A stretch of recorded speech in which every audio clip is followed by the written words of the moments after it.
नमस्कार दोस्तों, आज हम सभी जो है देखेंगे इन 5 जगहों पर ज़मीन मत लेना, वरना जो है आपको ज़िंदगी भर रोना पड़ सकता है। कैसी एरिया में जो है प्लॉट नहीं खरीदनी चाहिए। तो यहाँ पे दोस्तों जो है ज़िंदगी में इंसान अपनी पूरी उम्र जो है कि गाढ़ी कमाई जोड़ करके जो है सिर्फ़ एक सपना देखता है कि अपना एक घर हो।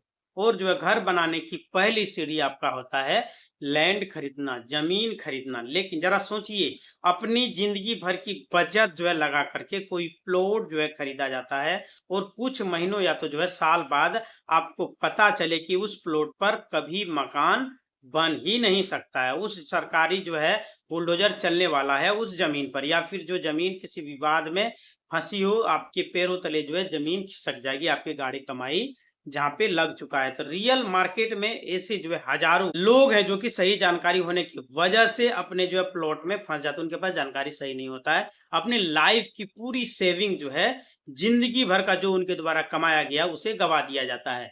तो वहां पे जो है आपको समझना बेहद जरूरी है कि अगर आपने 2026 में या तो आने वाले समय में अपने परिवार के लिए जमीन लेने के लिए सोच रहे हैं, तो आप सभी को यह जानना बेहद जरूरी है कि किस प्रकार की ज़मीन को नहीं खरीदना चाहिए, कहाँ पे नहीं खरीदना चाहिए। तो बिना लेआउट का अप्रूवल वाली ज़मीन, अनाधिकृत ज़मीन जो होता है, अनऑथोराइज्ड लैंड सबसे पहली जगह है, वहाँ पे आपको ज़मीन नहीं खरीदना चाहिए। वह बिना जो है किसी लोकल अथॉरिटी के अप्रूवल वाली कृषि ज़मीन यानी एग्रीकल्चर लैंड, अवैध कॉलोनियों वाली ज़मीन जो है आपको नहीं खरीदना है। तो अक्सर जो है प्रॉपर्टी डीलर आपको जो है आपके शहर से थोड़ी दूर बहुत जो है सस्ते दामों में प्लॉट ऑफर करते हैं। तो वहां पे जो है बड़े बड़े वादे जो है किए जाते हैं, सर यहाँ पे जो है 30 फीट का सड़क बनेगा, बिजली का जो है यहाँ पे खंबा लगेगा, पार्क लगेगा। लेकिन हकीकत जो है क्या होती है, CLU change of land use का जो है ना होना। वो जमीन जो है कागजातों में आज भी खेती की जमीन ही कहलाती है, एग्रीकल्चर वाले भूमि ही कहलाती है। अगर आपने उस जमीन पर बिना 143 CLU जो है कराए मकान जो है बनाए, तो नगर निगम या तो विकास प्राधिकरण LDA, DDA और HUDA आदि जो है उसे कभी भी अवैध घोषित करके तोड़ सकता है। बैंक लोन भी आपको वहां पे उस जमीन पर नहीं मिलेगा। ऐसी जमीनों पर कभी भी किसी सरकारी या तो प्राइवेट बैंक से लोन जो है मिलना आसान नहीं होता है। बुनियादी सुविधाएं वहां से गायब रहेगा, कभी भी लाइन वगैरह जो है हो सकता है नहीं मिलेगा। कल हो ना हो वहां पे जो है सीवर लाइन आ जाएगी, ना ही सरकारी जो है पानी का कनेक्शन आपको मिलेगा। तो प्रॉपर्टी गुरु टिप्स जो यहाँ पे था, प्लॉट लेने से पहले अक्सर जो है वहां पे यह पक्का करें कि वह एरिया जो है अप्रूव होना चाहिए और लोकल डेवलपमेंट अथॉरिटी से मास्टर प्लान में आवास यानी कि रेसिडेंटल में आता हो, तभी वहां पे घर मकान वगैरह आपको लेना चाहिए। हाई टेंशन वायर वगैरह और गैस पाइपलाइन वगैरह जो है जमीन के अंदर नहीं मतलब पार किया गया हो। दूसरी सबसे खतरनाक जगह होता है हाई टेंशन तार, बिजली की लाइनें, जो बड़ा बड़ा टावर वगैरह जो होता है उसके नीचे गेल ONGC जैसे अंडरग्राउंड में आपका जो है गैस का पाइप वगैरह अगर यदि पार किया गया है तो आप ऊपर में मकान नहीं बना सकते। कई बार जो है कॉलोनी में क्या होता है कि बहुत सारे लोग वहां पे तेल का जो पार किया गया है वो पर घर बना लेता है, फिर वहां पे बोरिंग करने का प्रयास करता है, तो वहां पे वो पाइपलाइन फटने की पूरी पूरी संभावनाएं बढ़ जाती है। यानी कि मानक दूरी जो है बिजली विभाग और नगर निगम के कड़े नियम 11 केवीए, 33 केवीए और 132 केवीए की लाइनों से निश्चित दूरी जो है आपको छोड़ना पड़ेगा और उसके बाद ही आप वहां पे घर बना सकते हैं। यानी यह जो है कानूनी रूप से अनिवार्य है।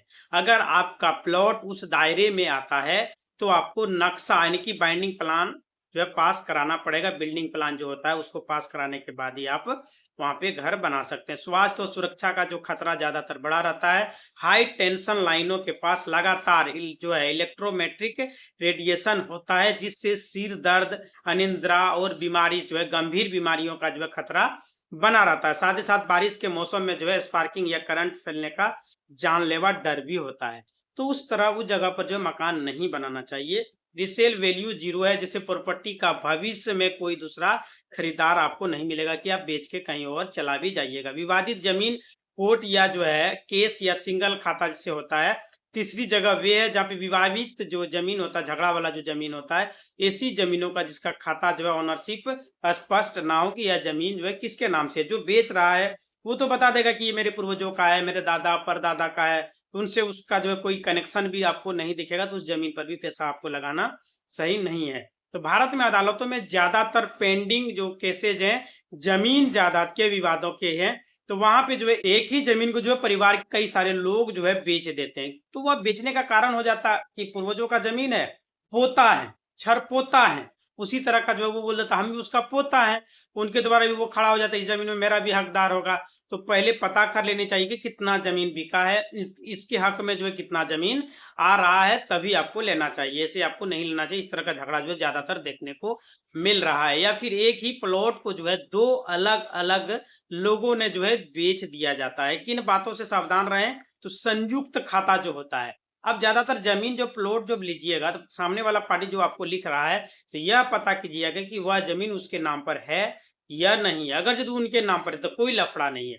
अगर यदि वो उसके पिताजी के नाम पर है तो यह पता करें कि वह कितना भाई है। अगर यदि उनके दादाजी के नाम पर है तो यह पता करें कि उसके पिताजी कितने भाई हैं, उनमें से जो है कितने लड़के हैं। उसके हिसाब से ही आपको जमीन लेना चाहिए। ये नहीं कि जो है हम जमीन डायरेक्ट खरीद लिए, फिर आपको जो है दिक्कत हो सकता है। तो संयुक्त खाता जो ज्वाइंट प्रॉपर्टी होता है, मान लीजिए कि किसी जमीन के 4 भाई मालिक हैं, उसमें से 3 भाई जो है बेचने को तैयार है और 1 भाई जो है तैयार नहीं है। अगर आपने 3 भाइयों से एग्रीमेंट ले लिया तो चौथा भाई भी जो है कोर्ट में जाके स्टे ले लेगा और वहां पे आपका बाउंड्री वॉल वगैरह आपको नहीं देने दिया जाएगा, आपका मोटेशन वगैरह रोक दिया जाएगा।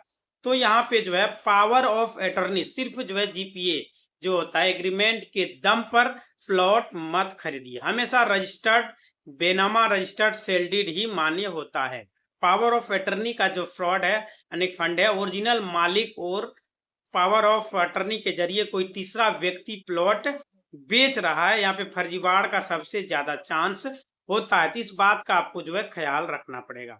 तो आपको इसमें सावधान रहने की आवश्यकता है। रजिस्ट्री कराने से पहले किसी अच्छे वकील से कम 12 से 30 सालों का जो है रिसर्च करना है। तो यह जानना बेहद जरूरी है कि जो वह जमीन नदी का है, तालाब का है, नाले के पास है, निचले इलाके में है या मास्टर प्लान ग्रीन बेल्ट वाली जमीन है, तो ये सभी आप पता कर लें। तो इसमें जो है सूखे मौसम में जब आप जो है प्लॉट देखने जाते हैं तो आपको जो है सब सूखा और बढ़िया नजर लगता है। तो डीलर कहेगा कि सर यहाँ पे जो है पानी भरता ही नहीं है, लेकिन जब मानसून आता है तो असली सच्चाई सामने आने लगती है। वाटर लिंकिंग जो होता है, जो जमीन तालाब आदि जो पुराना प्राकृतिक बहाव जो होता है नेचुरल, मतलब उनमें जो है मिट्टी डालकर फिल करके कॉलोनियों को काट दी जाती है, लेकिन बारिश में वहां पे 3 से 4 फीट पानी जो है जमा हो जाता है। ऐसे मकानों की नींव फाउंडेशन बहुत जल्द जो है कमजोर हो जाता है। ग्रीन बेल्ट या तो बफर जोन वहां पे है। अगर आप मास्टर प्लान में जो आपकी जगह है वह ग्रीन बेल्ट है या तो मास्टर प्लान में आती है, तो आज नहीं तो 10 साल के बाद सरकार उस जमीन को अधिग्रहित कर लेगी और आपका जो है मकान को तोड़ दिया जाएगा। तो इस बात का भी आपको ख्याल रखना पड़ेगा। तो प्लॉट खरीदने से पहले बारिश के मौसम में या तो स्थानीय पड़ोसियों से उस जमीन के जल भराव के इतिहास के बारे में पूछ लें। मतलब आज से 5 साल या तो 1 साल या तो 2 साल पहले यहाँ पे जमीन पर पानी रहता था या क्या रहता था। शमशान घाट जैसे है, कब्रिस्तान है या तो डंपिंग यार्ड है, एकदम उसके नजदीक में भी आपको जमीन नहीं लेना है। 5वीं और आखिरी जगह आपका कूड़े या तो डंपिंग, ताकि सीवेज ट्रीटमेंट प्लांट होता है एसटीपी या शमशान घाट या तो कब्रिस्तान के ठीक बगल वाले पॉइंट में आपको जमीन नहीं खरीदना है। अगर अक्सर जो है प्लॉट आपको मार्केट रेट में 30 से 50% तक सस्ते मिल जाते हैं और लोग जो है इसके चक्कर में आकर इन्हें जो है खरीद लेते हैं, लेकिन इसका क्या गंभीर परिणाम होता है, स्वास्थ्य पर जो है बुरा असर पड़ता है। डंपिंग या तो आड़ नाले वाले जगह पर हवा बेहद जहरीली होती है। पूरा शहर का कचरा अगर यदि वहां पे फेंका जाएगा, प्रदूषण तो होगा ही, गंदगी तो फैलेगा ही, तो फिर वहां पे आपको रहना मुश्किल हो सकता है और भूजल वहां पे पूरी तरह से प्रदूषित हो जाता है। यानी कि आप जो है बोरिंग वगैरह करेंगे तो वहां पे आप अच्छा से पानी आपको नहीं मिलेगा। तो यहाँ पे आपको ये सभी जो है देख करके ही लेना है। रहने की यह सुविधा होगा, 24 घंटे बदबू, मक्खी, मच्छर का आतंक जो है आपके घर पर रहेगा, जिससे परिवार का रहना वहां पे जो है बेअसर होगा। सामाजिक और रिसेल फैक्टर, भविष्य में अगर आप उस मकान को बेचना या तो किराए पर भी देना चाहेंगे तो वहां पे लोग नहीं रहना चाहेंगे। कोई भी किराएदार जो है वहां पे अपना घर बसाना नहीं चाहेगा, आपके घर पर जो है नहीं रहेगा। दोस्तों, जमीन खरीदना जिंदगी का एक बहुत बड़ा फैसला और रिस्की फैसला होता है। 5,000 10,000 किसी अच्छे वकील को फीस दे करके कागजात जो है जांच करवा लेनी चाहिए। इसके बजाय आप अपने जो है 20 से 50 लाख जो है गलत जगह फंसाने से पहले आपको यह कार्य कर लेना आपके लिए उचित रहेगा, नहीं तो आने वाले समय में आप बहुत बड़े लफड़े में फंसने वाले हैं। जमीन खरीदना एक बहुत बड़ा और वित्तीय निवेश होता है और थोड़ी सी लापरवाही आपके जिंदगी भर की गाड़ी कमाई जो है लेकर के डूब सकती है। जमीन खरीदते समय जो है इन 5 जगहों पर हमेशा जो है खरीदने से बचे, जो हमने आपको बताया। जैसे कि विवादित जमीन है तो उसको बिल्कुल भी उस फेरा में आपको नहीं पड़ना है। आए दिन वहां पे समस्या जो है आपको देखने को मिलेगा। जिस जमीन पर पारिवारिक मुकदमा चल रहा हो, कोर्ट का केस या तो मालिकाना हक को लेकर कोई विवाद जो है चल रहा है, तो नुकसान उसमें आपका ही होगा। ऐसी जमीन पर आप जो है कानूनी पचड़ों में बिल्कुल भी ना फंसे, कोर्ट के चक्कर काटने पड़ सकते हैं और अंत में जमीन आपके हाथ से निकल सकते हैं। कृषि भूमि जिसका जो है कन्वर्सेशन ना हुआ हो, समस्या से सीधे जो है खेती की जमीन, एग्रीकल्चर लैंड है, वो जमीन जो है खरीदने से बचे, वहां पे घर बनाने से आपको बचे, वहां पे आपका ही नुकसान होगा। ऐसी जो है जमीनें जैसे अवैध निर्माण के दायरे में आता है, प्रशासन कभी भी इन्हें जो है गिरा सकता है। इन्हें जो है बैंक से कोई भी लोन भी नहीं मिलेगा, बिजली पानी पक्का वगैरह लाइन वगैरह इस जमीन पर आप नहीं ले पाएंगे।